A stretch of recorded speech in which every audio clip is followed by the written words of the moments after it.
जय भोलेनाथ। मैं आपकी सखी प्रिया आप सभी का स्वागत करती हूँ आपके अपने YouTube चैनल सखी सहेली पर। आज हम बात करेंगे श्राद्ध पर्व की पौराणिक कथा, श्राद्ध का अर्थ एवं महत्व, श्राद्ध करने के नियम और पितृ विसर्जन के महत्व। जैसे आपको पता है 10 सितंबर 2022 से भाद्र मास की पूर्णिमा से आरंभ होकर 25 सितंबर के अश्विन मास की अमावस्या तक चलेगा। हिंदू कैलेंडर के अनुसार आश्विन माह के लगते ही शुरू हो जाते हैं, जो अमावस्या तिथि तक चलते हैं। इस श्राद्ध पक्ष को पितृपक्ष या श्राद्ध यज्ञ के नाम से भी जाना जाता है। श्राद्ध में पितरों की शांति के लिए ब्राह्मण तथा ब्राह्मणियों को अच्छे अच्छे पकवान खिलाकर दान दक्षिणा दी जाती है। फिर पितरों को जल तर्पण करते हैं। यदि किसी पुरुष का श्राद्ध हो तो ब्राह्मण को भोजन करा के धोती, गमछा और दक्षिणा देकर विदा करते हैं, और स्त्री का अगर श्राद्ध हो तो ब्राह्मणी को भोजन करा के साड़ी, श्रृंगार की सामग्री तथा दक्षिणा देकर विदा करते हैं।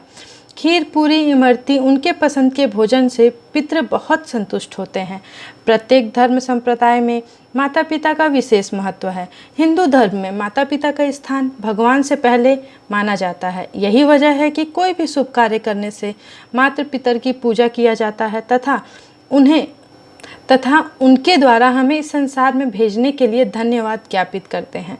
धर्म ग्रंथों में आसोज शुक्ल पक्ष को श्राद्ध अथवा पितृपक्ष के रूप में मान्यता दी गई है। इन 15 दिनों में पितेश्वरों का श्राद्ध, तर्पण, मुक्ति के लिए कर्मकांड किए जाते हैं।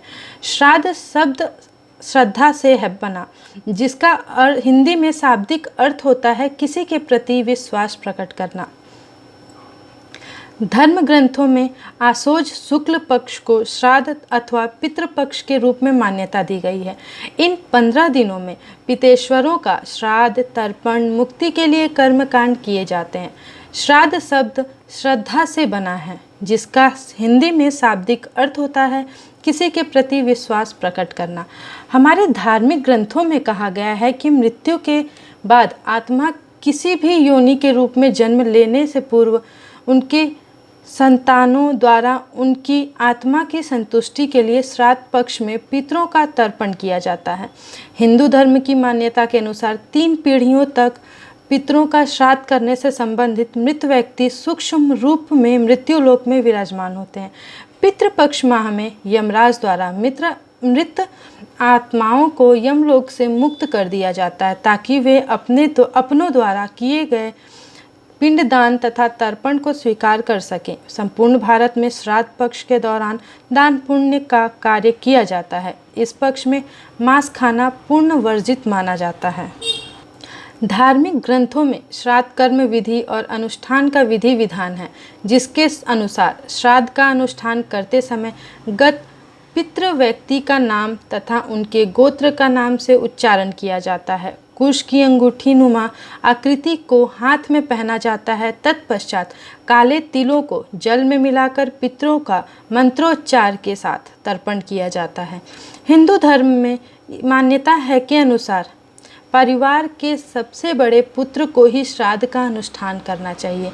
बड़ा पुत्र न होने की स्थिति में उत्तरदायित्व स्त्री द्वारा निभाने का भी प्रावधान है। 3 पीढ़ियों में सबसे छोटे पुत्र को अपना श्राद्ध अनुष्ठान जीते जी कर सकते हैं।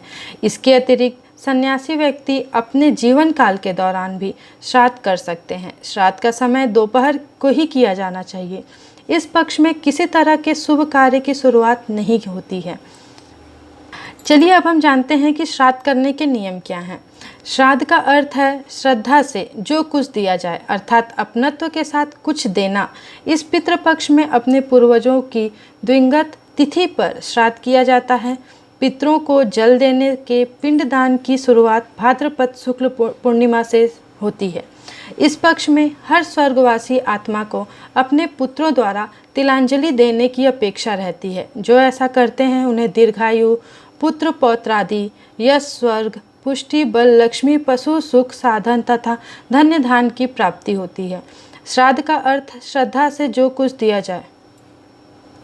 इन नियमों के बारे में आम लोगों को बहुत कम जानकारी रहती है।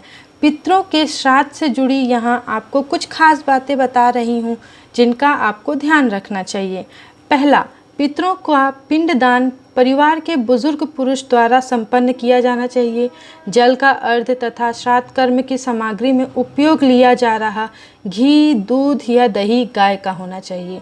दूसरा, श्राद्ध पर ब्राह्मण अथवा ब्राह्मणी को भोजन कराते समय उन्हें दोनों हाथों में बर्तन को पकड़कर पकवान परोसने चाहिए तथा खाते समय ब्राह्मण को बिल्कुल भी नहीं बोलना चाहिए।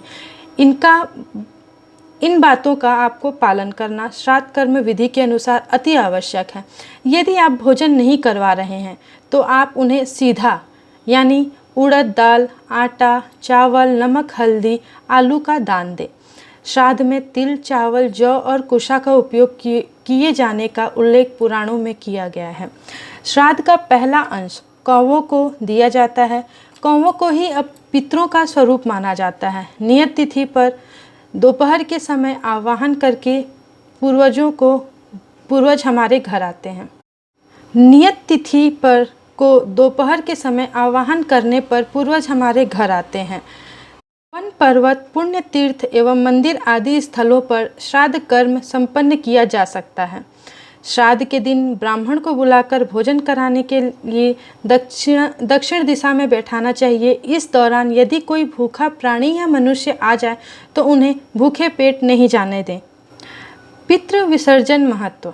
आश्विन अमावस्या को ही पितृ विसर्जन अमावस्या के नाम से पुकारी जाती है।